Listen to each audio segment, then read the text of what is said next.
আসসালামু আলাইকুম, কেমন আছেন আপনারা সবাই? আশা করি সবাই ভালো আছেন। আলহামদুলিল্লাহ আমরা সবাই ভালো আছি। তো চলে আসলাম নতুন আরেকটি ব্লগ ভিডিও নিয়ে। আশা করি আপনাদের কাছে ভালো লাগবে। আর অবশ্যই একটি লাইক এবং কমেন্ট করে আমার পাশেই থাকবেন। আয়শাকে স্কুল থেকে আনতে গিয়েছিলাম, তা আম্মুর বাসায় আসলাম আনায়াকে নিতে। তো এসে দেখি মাশাআল্লাহ দিলে অনেকগুলো ফুল ধরেছে, গোলাপ ফুল।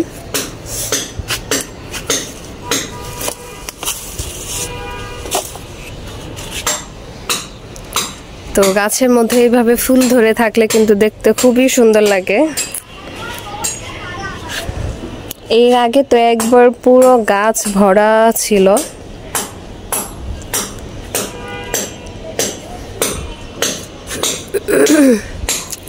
ওই দেখেন আনায়া কি করতেছে, গাছে পানি দেয়। আর এখানে কি সুন্দর একটা জবা ফুল ধরছে। হয়েছে, তোমার গাছে পানি দিতে হবে না, চলো। যে জায়গায় ছোট্ট একটা গোলাপ গাছে গোলাপের কলি ধরছে।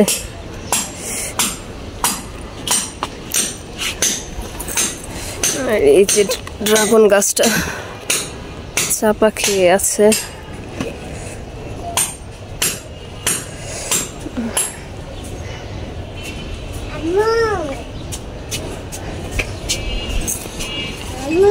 যে আম্মু চলো আসো, আয়শা আপনি দাঁড়ায় আছে। আর এই যে আম্মুর পেঁপে গাছে মাশাআল্লাহ দিলে পেঁপে ধরছে অনেকগুলো। কি করতেছে রে বাবা? চলো চলো চলো, আমরা চলে যাই, চলো। হ্যাঁ হয়েছে হয়েছে হয়েছে, গাছে পানি দিতে হবে না, আসো আসো, চলো চলো আম্মু চলে যাই। এই যে আম্মুর আমরা গাছে আমরাগুলো বড় হয়ে গেছে, দেখা যায় কিনা আমি বুঝতে পারতেছি না। রোদের আলোতে আমি ভিডিওর কিছুই দেখতে পারতেছি না, মানে পুরো অন্ধকার হয়ে আছে। এখন আপনারা দেখতে পাচ্ছেন কিনা তা শিওর বলতে পারছি না আমি। এই যে এখানে কি আমরা দেখা যায়, এই যে একটা আমরার ঝোপা, তারপর ওই যে পিছনে আছে। এই যে যাক মাশাআল্লাহ বড় হোক এগুলো। তা এখন বাসায় চলে যাব। এই যে আম্মুর ছবেদা গাছ, তো ছবেদা গুলো আস্তে আস্তে বড় হইতেছে। মাশাআল্লাহ মাশাআল্লাহ, সবাই মাশাআল্লাহ বলবেন। এই যে তারপরে এই সাইডে আছে, উপরেও ধরেছে। গতবারের চাইতে এইবার একটু বেশি ধরেছে ফল। তখন তো নতুন নতুন গাছ ছিল, তো অল্প ফল আসছিল।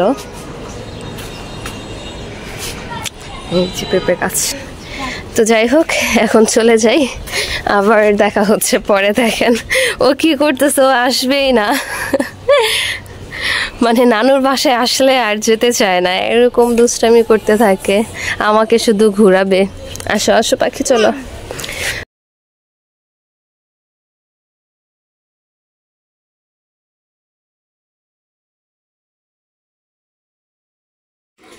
এই যে আয়েশা নিচে দাঁড়িয়ে অপেক্ষা করছিল আমাদের জন্য। আমি আনায়াকে নিয়ে আসলাম আম্মুর বাসা থেকে। চলো আয়েশা চলো, তাড়াতাড়ি আসো, দেরি হয়ে যেতেছে।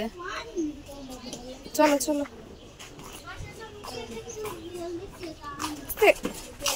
দেখেন আমার বড় মেয়ে দৌড় দিচ্ছে, ওর পিছে পিছে আবার ছোটটাও দৌড় দিচ্ছে। কক কক কোথায় চলে গেছে? কক নাই, চলে গেছে। চলো চলো আমরা বাসায় যাই। আচ্ছা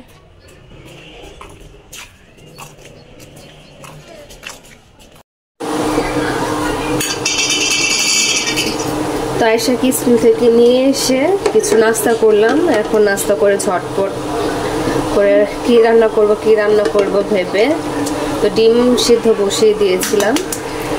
তো ভেবেছিলাম আজকে ডিম ভুনা করব, তো পরে আবার ভাবলাম যে ডিম ভুনা করলে আবার হাজবেন্ডের জন্য আলাদাভাবে আবার দেখা যায় আলু ভাজি বা আলু জাতীয় কিছু একটা তৈরি করতে হবে।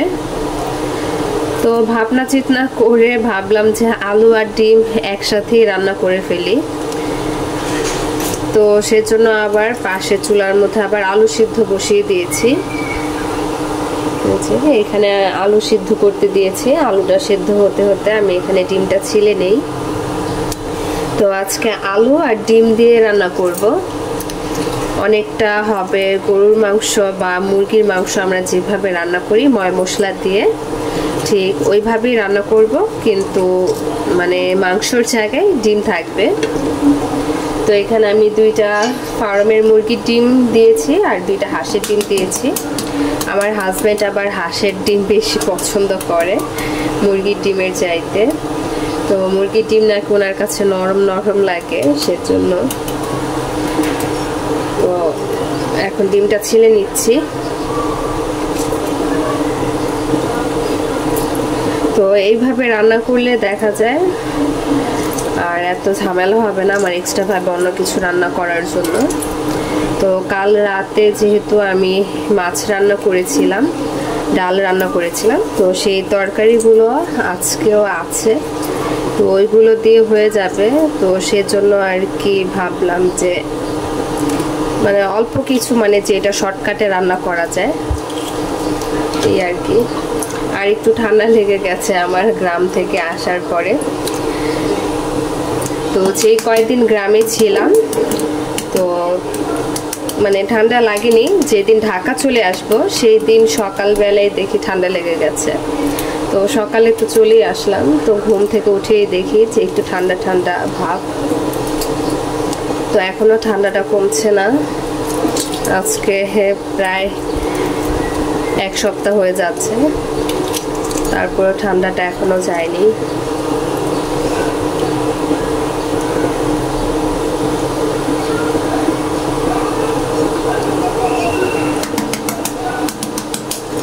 আর ডিম ভুনা করলে মনে হয় যে মানে শর্টকাট রান্না, তো অনেক সময় দেখা যায় শরীর ভালো লাগে না, কি রান্না করব, তো না ভেবে পেলে শর্টকাটে ডিম দিয়ে চালিয়ে ফেলি। তো আমার মতো এরকম কে কে আছেন যে যারা অনেক সময় দেখা যায় কি রান্না করব ভাবতে ভাবতে শেষে ডিম দিয়েই মানে রান্নাটা সেরে ফেলেন।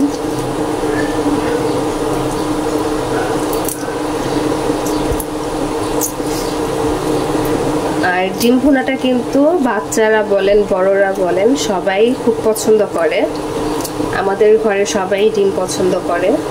আমার মনে হয় প্রতিটা ঘরেই ডিম ছাড়া চলে না, হয়তো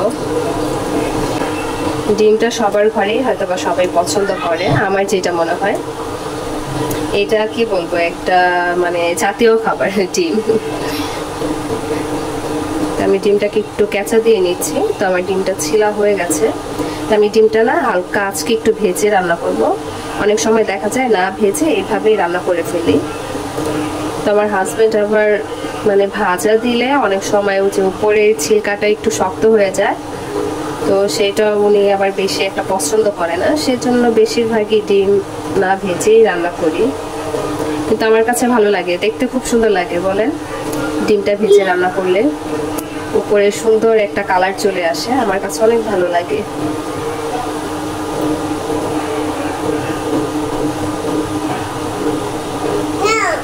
হ্যাঁ দাও।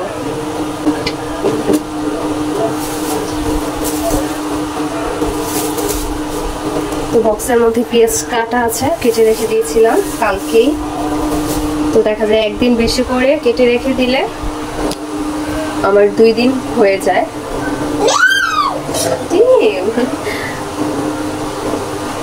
ডিম খাবে তুমি? হ্যাঁ পরে পরে খেও, রান্না করে নেই। এখানে আলু সেদ্ধ বসিয়ে দিয়েছি আমি, আলুটা আর একটু সেদ্ধ হবে। তো আমি ডিম যেহেতু সেদ্ধ করেছিলাম, তো সেই পানির মধ্যে আমি আলুটা হালকা একটু সেদ্ধ করে নিচ্ছি যেন রান্নাটা তাড়াতাড়ি হয়ে যায়। তো ডিমের সাথে সাথে আমার আলুটাও সেদ্ধ হয়ে গেল এক সময়ে, তোমার সময়টা একটু সেভ হলো। তো আলুটা প্রায় সেদ্ধ হয়ে গেছে, তো আমি এখন নামিয়ে ফেলবো। নামিয়ে আমি আলুটাকে ছিলে নেব। তো আমি এখানে তেল গরম বসিয়ে দিয়েছি, এখন তেলটা হালকা একটু গরম হোক। আর এদিকে আমি হলুদ আর লবণ দিয়ে ডিমটাকে সুন্দর করে মেখে নিচ্ছি। তো হালকা ভাজা দিয়ে নিব, বেশি ভাজবো না।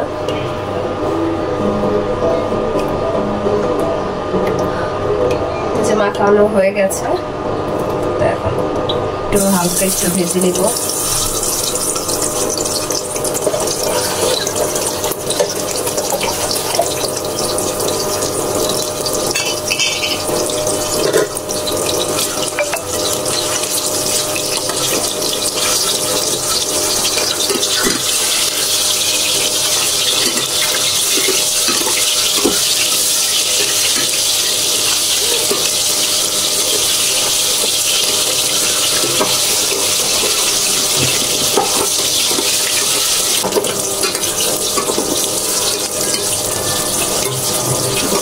ডিমটা কিন্তু এইভাবে নাড়াচাড়ার উপরে রাখলে কিন্তু নিচে লেগে যাবে না, আর যদি আমি এইভাবে যদি রেখে দিই তাহলে কিন্তু ডিমটা নিচে লেগে যাবে।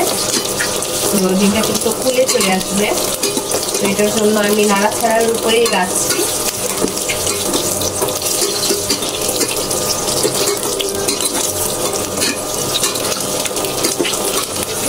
ডিমটা আমার ভাজা হয়ে গেছে, এখন আমি নামিয়ে ফেলবো।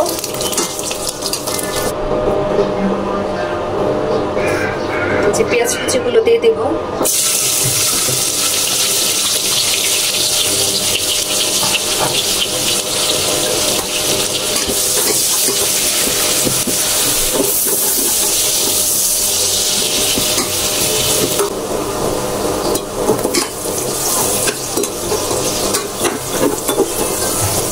আমরা মেয়েরা কিন্তু দেখবেন সুস্থ থাকি বা অসুস্থ থাকি, রান্না কিন্তু করতেই হয় আমাদের। তো এটা একটা প্রতিদিনের একটা কাজ হয়ে গেছে, নিত্যদিনের। ভালো লাগুক বা না লাগুক রান্না আমাদের করতেই হবে।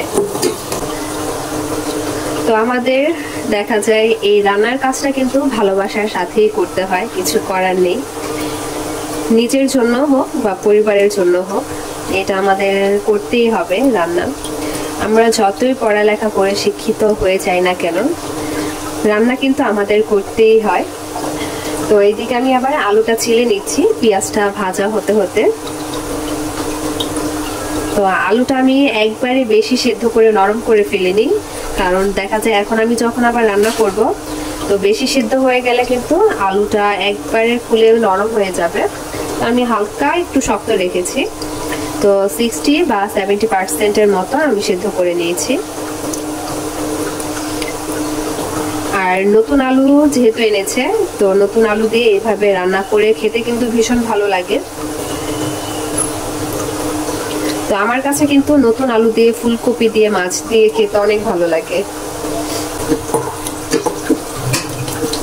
তো পেঁয়াজটা আমি একটু নাড়া দিয়ে নিলাম, অল্প একটু পানি দিয়ে দিচ্ছি যেন পেঁয়াজটা পুড়ে না যায়।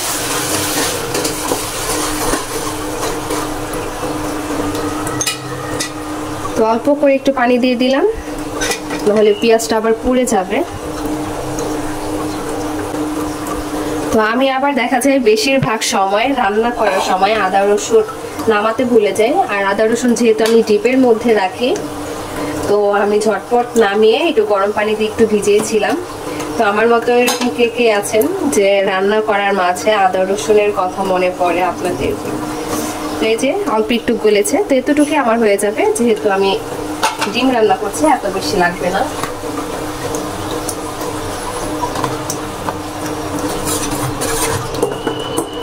তো আমি মানে আদা রসুন ডিপে রাখি, তো দেখা যায় প্রায় সময় ভুলে যাই, তো তখন দেখা যায় কেটে তারপরে দিতে হয়।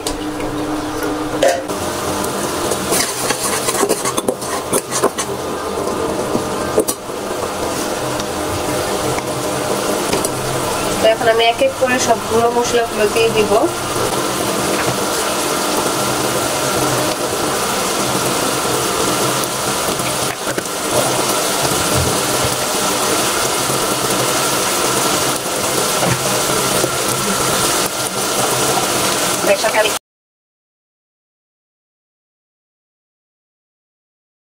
দুইটা এলাচি দিয়েছি, আর ছোট ছোট একটু দারচিনি দিয়ে দিলাম।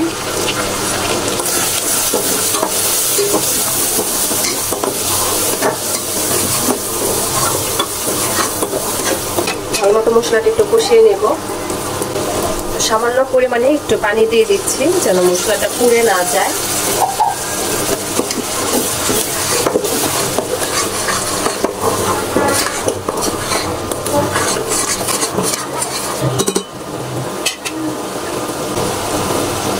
অল্প একটু গরম মশলার গুঁড়ো দিয়ে দিচ্ছি।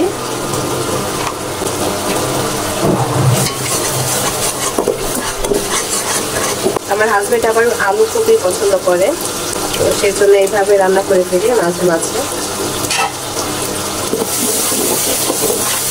মশলা কষিয়ে ফেলেছি, কিন্তু আমি লবণ দিতে ভুলে গেছি, তো এখন একটু লবণ দিয়ে দিচ্ছি। তো অনেক সময় দেখা যায় এরকম ভুলে যাই, তাও ভালো যে মনে পড়েছে।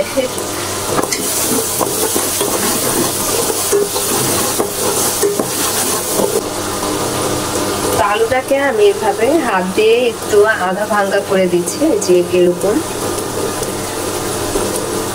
তো যদি আলুটা সেদ্ধ ছাড়া যদি রান্না করা হয়, তখন কিন্তু আমি মাংসের মধ্যে যেভাবে দিই, তো ওইভাবে আমি ছোট ছোট পিস করে কেটে তারপর আমি দিয়ে দিই। তো আজকে যেহেতু আমি সেদ্ধ করে রান্না করছি, তো হাত দিয়ে আমি একটু ভেঙে দিয়েছি।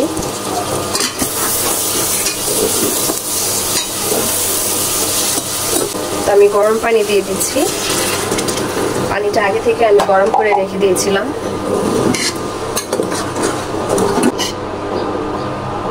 তো ভেজে রাখা ডিমটা আমি এখন দিয়ে দিব।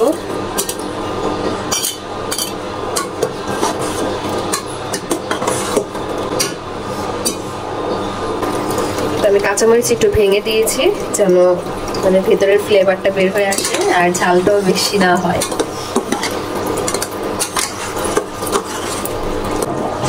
আমি একটা টমেটো কেটে নিয়েছি, তো টমেটোটা দিয়ে দিচ্ছি। তো ঢাকনা দিয়ে ঢেকে রেখে দেই। তো আলুটা যেতটুকু সেদ্ধ হওয়া বাকি অতটুকু সেদ্ধ হয়ে যাবে, আর চুলাটা একটু কমিয়ে দিই, নাহলে একবারে ঝোলটা শুকিয়ে যাবে।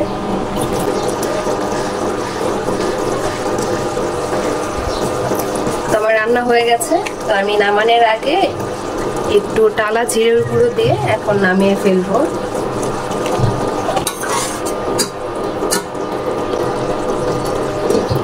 তো আমি এখন চুলাটা বন্ধ করে দিচ্ছি, যেহেতু আমার রান্নাটা হয়ে গেছে।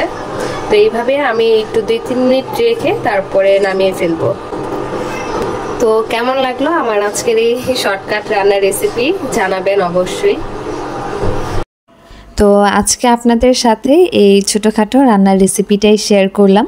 তো কেমন লাগলো আমার আজকের এই ভিডিওটি অবশ্যই কমেন্ট করে জানাবেন। জি আম্মু, আম্মু আজকে মোমো তৈরি করছে, তো মোমো দিল এই যে। তো গরম গরম আগে একটু খেয়ে নেই। জি আম্মু। কি আম্মু? আর আমার ছোট মেয়ে সারাদিন শুধু আম্মু আম্মু বলবে, তো মানে কিছুই বলবে না, শুধু আম্মু আম্মু এইটাই বলতে থাকে।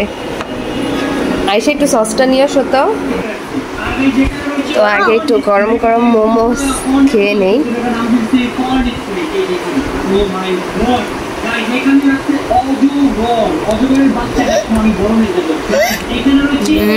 মজা হয়েছে, অনেক মজা হয়েছে। গরুর মাংসের কিমা দিয়ে। তুমিও খাবে? ঝাল বাবা, ঝাল। তো আপনারা জানাবেন যে কার কার কাছে এরকম ঝাল ঝাল মোমো খেতে ভালো লাগে। তো কম বেশি কিন্তু মোমো ছোট থেকে বড় সবাই পছন্দ করে। আমার মনে হয় না এমন কেউ আছে যারা মোমো খেতে পছন্দ করে না। তো আমার মেয়েও মোমো খেতে খুবই পছন্দ করে। তো আমাদের খাওয়া দেখে আমার ছোট মেয়েও চাচ্ছিল, তো একটু মুখে দিতেই আর খাচ্ছিল না ঝাল দেখে। তো আমি দেখা যায় সব সময় মানে মুরগির মাংসের কিমাটা দিয়েই মোমো তৈরি করে থাকি। তো এই ফার্স্ট টাইম আম্মুর হাতের গরুর মাংসের কিমা দিয়ে মোমো খেয়েছি, তো আমার কাছে অনেক ভালো লেগেছে। আর যেহেতু একটু ঝাল ঝাল ছিল, তো সেজন্য মানে খেতে অনেক ভালো লাগছিল। আর এই শীতের সিজনে কিন্তু এই গরম গরম মোমো খেতে অসাধারণ লাগে। আর সস দিয়ে একটু যদি চিলি সসটা হতো তেলের, তো সেই সসটা দিয়ে খেতে আরও বেশি হয়তো বা মজা লাগতো আমার কাছে, যেটা মনে হয়েছে। তো যাই হোক, আমরা খাবারটা খেতে থাকি আর এনজয় করি। তো আজকের ভিডিওটি একটু লং হয়ে গেছে, তো ধৈর্য সহকারে এই পর্যন্ত যারা আমার ভিডিওটি দেখে এসেছেন তাদেরকে অসংখ্য ধন্যবাদ। আর আপনাদের কাছে একটাই রিকোয়েস্ট করব, প্লিজ আমার ভিডিও যদি আপনাদের কাছে কোনো অংশ একটু হলেও ভালো লেগে থাকে তাহলে অবশ্যই আমার ভিডিওটি শেয়ার করে অন্যকে দেখার সুযোগ করে দিবেন। আর একটা কমেন্ট করে যাবেন আমার ভিডিও আপনাদের কাছে কেমন লাগে। আর একটি লাইক করতে কিন্তু ভুলবেন না, অবশ্যই একটি লাইক দিয়ে আমার পাশেই থাকবেন। তো আজকে এ পর্যন্তই, সবাই ভালো থাকবেন, সুস্থ থাকবেন। আসসালামু আলাইকুম।